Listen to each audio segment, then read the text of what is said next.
What up, DJ Statik Selektah, the Showoff producer, DJ, Showoff Records CEO, movie director. Nah, I'm just kidding. Did a couple videos in my time, and you know, we got the marketing PR company as well up in Boston. So, man of many hats, you know. Well, I grew up in the Lawrence, Mass area, which is like, it's like a half an hour north of Boston. And when I turned 10 years old, my parents got divorced, so we ended up moving to New Hampshire so I could be close to my father and all that.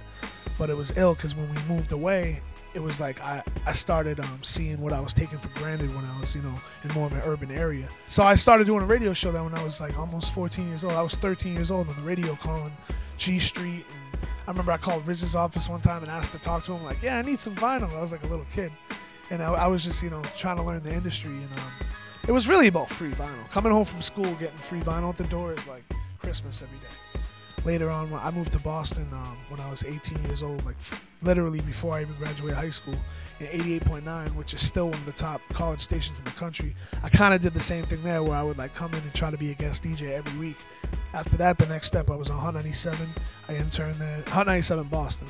I interned there, and you know, Chubby Chubb took me under his wing, and Clinton Sparks and all these guys. You know, they were just getting their shows. I used to carry their crates, go to clubs like every night. I just, you know, learned how to rock clubs and all that. And then eventually I got my own slot on there, and then moved to New York and Shade 45, and the rest is history, you know. Now I'm syndicated in over 6 cities, and plus Shade 45 is international, but you know, there's millions of listeners. Like any other DJ, I had to learn how to cut and mix and all that, but I got better fast because I had like some local haters that like to really, you know, tell me when shit was whack. So I, you know, real fast I had to learn how to do certain cuts the right way and all that. But you know, through the years, cassettes turned into CDs, and by that time, that's when I was doing the marketing thing. And I could, you know, by doing Street Team for, you know, that's how I met Guru. That's how I met a lot of people. Rest in peace. And I had this like little box apartment in Boston, and everybody from Royce to Tony Touch to Infamous Mob. So many people came through there, and you know, eventually got to the point where I did Nas's official mixtape, and that just took off from there. Like, that was one of my biggest mixtapes. Def Jam pressed like 80,000 copies of them.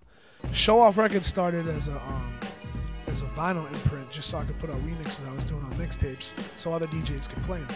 Because, you know, white labels were big back then and all that. And then eventually, you know, I always did beats from when I was younger, but they were whack the whole time. I didn't take it serious till about 2005, 2006, when, you know, the whole thing with drama happened. Just the mixtape game was starting to change to the point where, like, hip-hop to me was getting whack. New York rappers started rapping on down south beats, and, like, I just wasn't feeling the East Coast vibe as much, to the point where I wanted to actually make it. So I started really focusing on beats, and then I ended up getting placements with, like, OC and AZ and Foxy Brown. I started getting placements, but I still wasn't taking it like as serious as obviously as what I do now. But the first big thing for Showoff Records, you know, we put out Term and DC's project in Granite State, but after that, I did Spell My Name Right, the album. That was my first album, and that was my way of telling all the MCs out there that I do beats, because no one knew it. Even when I was sending tracks to people, they were like, "Who did the beat?" I was like, "Me." They're like, "What?" That was like my big step from like here to here beat-wise. Like, I learned how to use Pro Tools the right way. I engineered, mixed, and mastered the whole thing. Even after the album came out, they still didn't get it. And by the second album, that's when people started coming to me, you know what I mean? So that was my way of just getting into production. And now it's like, I feel like that little kid, you know, 13 years old, watching Primo, like I said, how he was mixing his own records into each other. Now, you know, I'm on the radio every week playing my own records and not even real. Sometimes it hit me like, damn, the last 5 records I played, I produced. Like, it hits me sometimes. I'm not even used to it yet. What up, y'all? It's DJ Statik Selektah, the Showoff. Check us out right here at blowhiphoptv.com. Let's get it.